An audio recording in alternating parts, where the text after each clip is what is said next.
What up, guys? The Bench Buddies are back with our college football championship week preview and picks. As always, I have Ty joining me. But before we get into it, make sure you hit that subscribe button down below.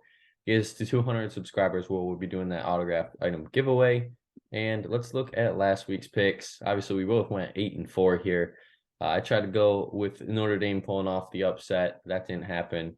But I did get that Tulane pick right at home, and now they're hosting the conference championship game. But other than those two games, Ty, which one stood out to you besides the Michigan game? Because, obviously we're super biased there. Yeah, I guess you got to look at TCU. A lot of people were, saying they weren't dominant enough. They aren't good enough to be in the playoff. Well, they went out and put up 60 points on Iowa State, who obviously is 5-7, but still, they went out and absolutely dominated that game. They weren't looking ahead, so I think they were really looking to make a statement, and maybe that is forecasting what they'll do on Saturday too. And then before we get into the conference championship games, we have a makeup game due to the Buffalo snowstorm. You got Buffalo and Akron. So we threw it on here just because there's not as many games this week. So I'm going Buffalo at home. They need the big win to get bowl eligible. Yeah, I think they get the win and they get into a bowl game. Not much else to say here again. Not great teams here. And then you got our first conference championship game. You got North Texas going on the road to UTSA, and this team hasn't been talked about enough. After losing week one, they went essentially, obviously, 10-1 since, and have been a really good team. I think they're going to win the conference championship as well, move to 11-2, and get into a bowl game. And it could even be, the best non-Power 5 school, depending on the Tulane UCF result. So they're obviously needing a win here and then probably a Tulane loss to be that team. Yeah, I think playing at home here, UTSA, that offense can put up a lot of points, and I think that'll continue here. I think North Texas might cover that 8.5, but I don't see them winning this game on the road. I think UTSA gets win number 11. And then the first of the big games this week, you got Utah going to play USC in the Pac-12 championship. And obviously, this is more of a revenge game for the Trojans. Obviously, their only loss this year has been to Utah by 1 on a 2-point conversion. So just with that, obviously the playoff, if they lose this, then more than likely they're out, and Ohio State or some other team will jump them and get in. But I don't think that's going to happen because Caleb Williams obviously is pretty much the Heisman winner at this point in the season. If he has probably a 2-3 touchdown game and doesn't have 4 interceptions, USC will not only win, but he will win a Heisman as well. Yeah, I agree. It seemed like a lot had to go right for Utah to beat USC, and they only beat them by 1 point on a 2-point conversion there at the end. USC was dominating that game for a while, a couple turnovers, a questionable call went against them, and obviously they're on the road. So I think with that, with all that, and it's tough to beat a team twice, I think everything's pointing towards USC in this game. Obviously, they need it if they're going to get into the playoff. I don't agree with that, but that's the reality. They have to win to get in, even though they are playing this extra game, and I think they will. Then moving over to Saturday, you got the MAC championship. I'm going with Toledo here in Detroit. These Rockets have a very good offense, but it was not showing last week against Western. Western beat them at home. But I think Toledo kind of checked out in that one, knew that they were going 2-0 this game. Didn't really matter to them. But that offense inside, they competed with Ohio State for almost a full half of football early in the year. And I think that goes unnoticed now that, they're 7-5 now. But as long as their quarterback, I forget his name, but as long as he can have a solid outing, I think this Toledo team will cover as well. Yeah, I'm going with Ohio in this one. I know it's kind of the upset, but Western had their way with Toledo last week, and my Broncos are not good this year. So I think Ohio is going to score a lot of points on that Toledo defense, and it'll be a very close game.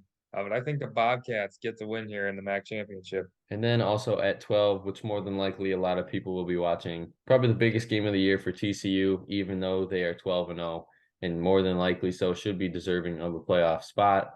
But if they lose this one, then who knows what's going to happen with their playoff chances. I think they should be in no matter what happens here because they got this far. And I'm going to ride the wave as well. I think they're going to win here, the Big 12 championship. I know Kansas State gave them fits. Early in the season, what was it, 28-10? They were up at one point, but then that's when everything hit the fan and quarterbacks went down.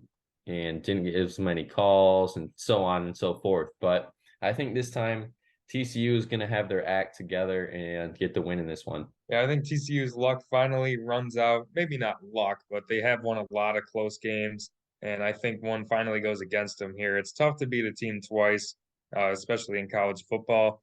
And like you said, I think Kansas State really had control of that game until their both quarterbacks went out of that first game against TCU. So as long as Will Howard can stay healthy in this game, I think they get their revenge in a close game.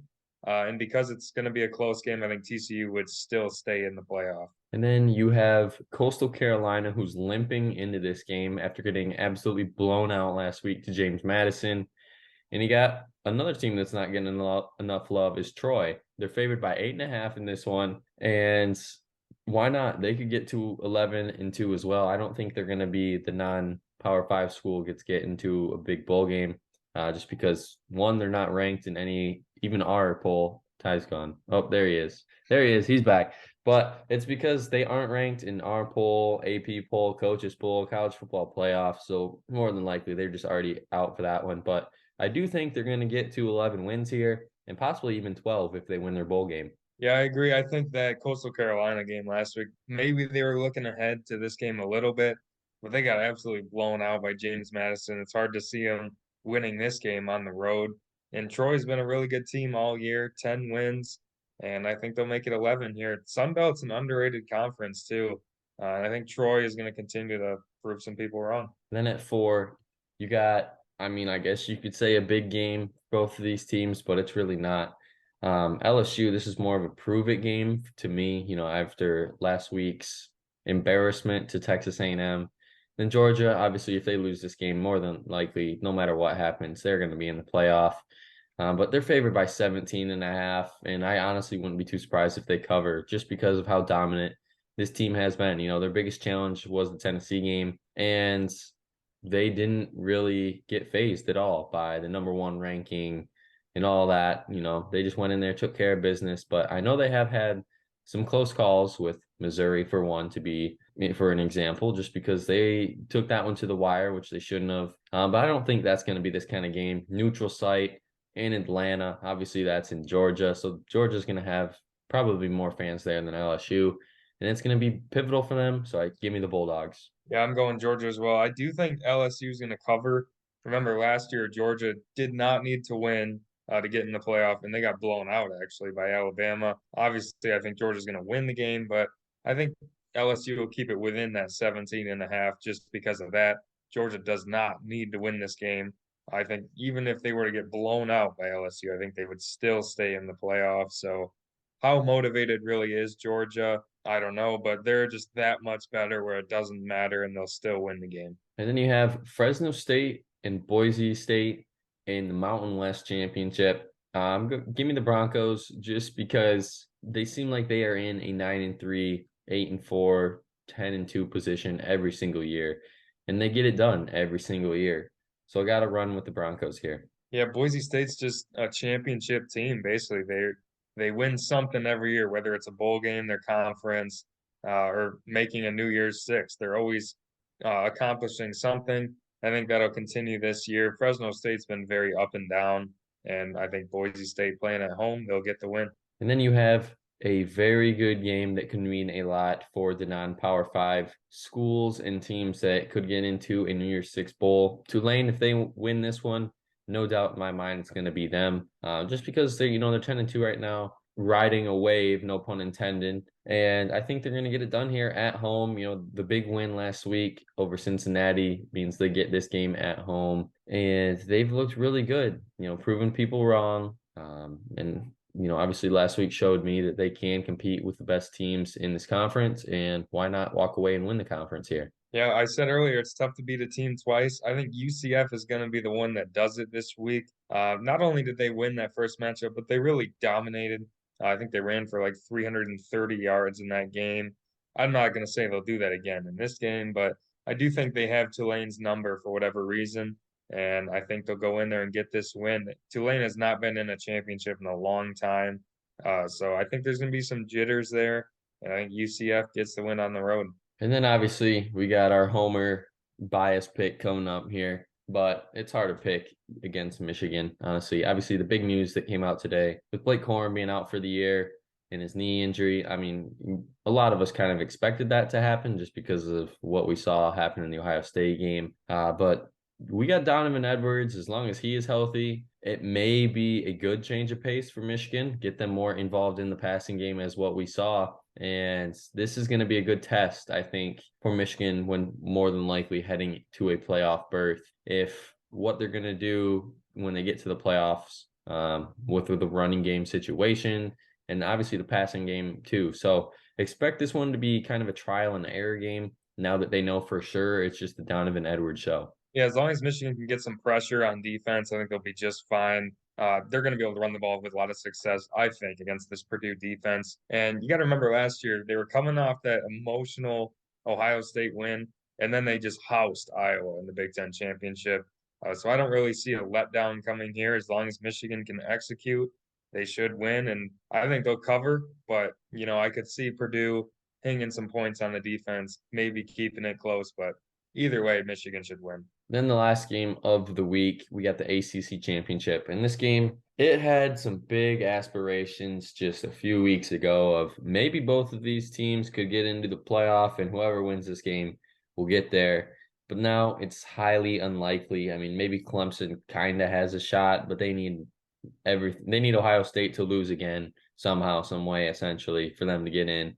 But it's not going to happen. The quarterback play has cost them wins and, obviously bigger victories as well. And I think it's going to bite them here. I do think they're going to win this game, but it's going to come down to their defense. And Clemson's defense steps up when it matters most. So Drake May and company will have a tough day. Yeah, I think this game is exactly how it should be. It's a meaningless game because nobody from the ACC deserved to make the playoff this year. Now it's official, nobody will. But I do think Clemson will win this game, at least salvage a season. I think they'll just be able to run the ball, control the clock. And I know Drake May's been really good this year, but the last few games he's struggled. And this Clemson defense is still really good. So I think they'll get this win. But that's going to be it for our video today. Make sure you guys come back next week to see our college football playoff rankings and when we break down all the bowl games and do our picks for that. So that's going to be a big kind of two-part video for the bowl games, going from there. But until the next time, the Bench Buddies are out.